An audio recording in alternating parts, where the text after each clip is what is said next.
All right, Coach. Great week. Finish off the regular season in style. Talk about this past week.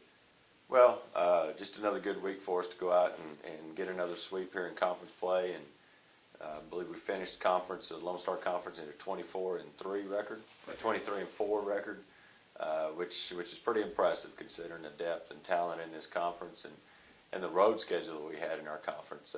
To come out of that the way we did and to be the Lone Star Conference champions is something that we're very proud of, and our kids don't take it lightly. They knew how difficult it was to become Lone Star Conference champions, something they're very proud of, and something we're going to use as a momentum heading into the playoffs. And we didn't have any hiccups this weekend. We didn't do anything to hurt our chances of hosting a regional tournament, which was big, and really went out and took care of business and was able to honor our seniors on Saturday and topped off the weekend with a big win on Saturday. And looking ahead, you guys play Cameron in the first round.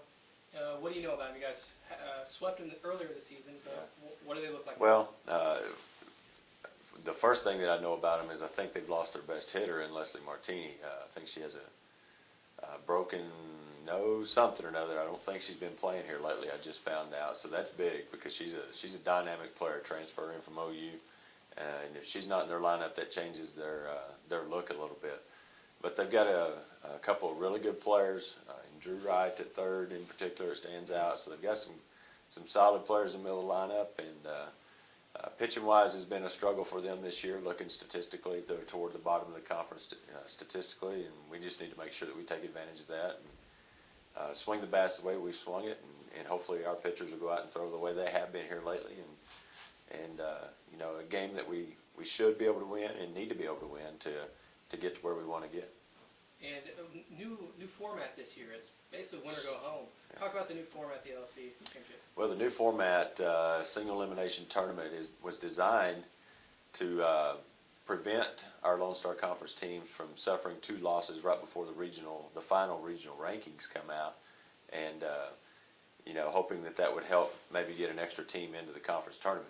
The way it sets up, it's really going to help us this year. I mean, if something happens and we was to go up there and lose the first game, then we're still sitting at 42-9, and still, I would think, would have to be the top team in this region after the weekend. Mm-hmm. But obviously, we're not looking to go up there and lose our first one. But if it does happen, or if we do go 1-1, then I think that we've solidified our standing in the regional rankings. So that's kind of was the validation for it, the reasoning for it. But it's going to make for a short, quick weekend. And which another thing is going to help us out, where everybody's going to be healthier and going into the regional tournament, and not worn out after a difficult conference tournament. But 8 teams that can play, 8 teams that can win it. So it's going to be an exciting 2-day span there at Texas Women's. They've got a nice field. The weather's supposed to cooperate. And looking forward to great crowds and a big tournament.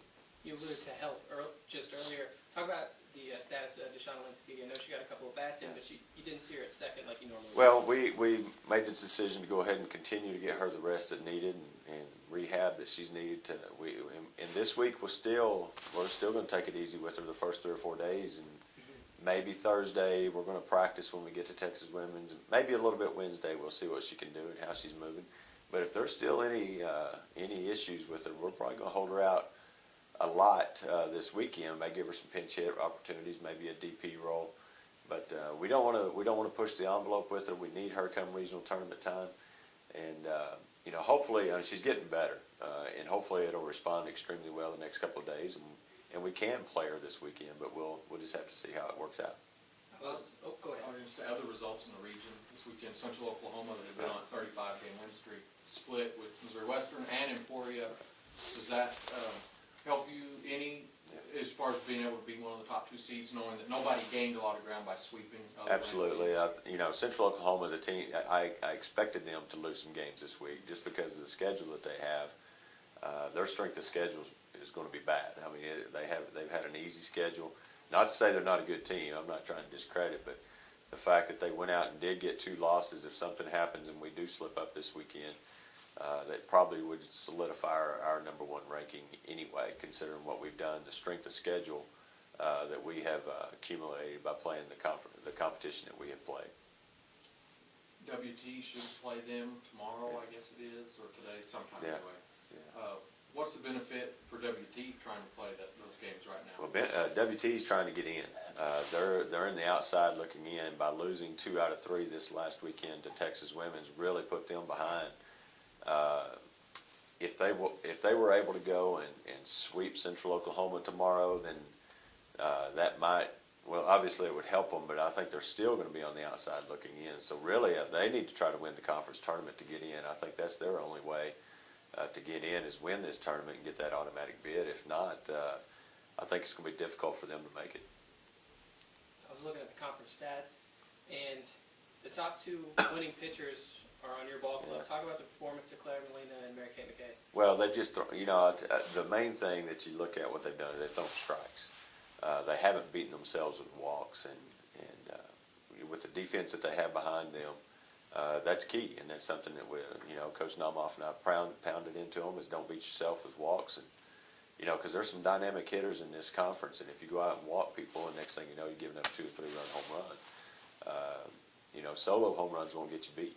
2 and 3 run shots go get you beat, and they've done an outstanding job of just filling up the strike zone and pitching smart. But when they need to throw strikes, they can go out and throw strikes for the most part, and that's been big. You look at some of the other top pitchers in the conference, and when they get in trouble is when they walk people, and they've got higher walk totals than what Claire and Mary Kay have. So their ability to throw the ball, where they want it, throw it for strikes. Both of them have great off-speed pitch, and that's critical. They're not just up there pumping fastballs, and they're making it move, but they're making it move within the strike zone.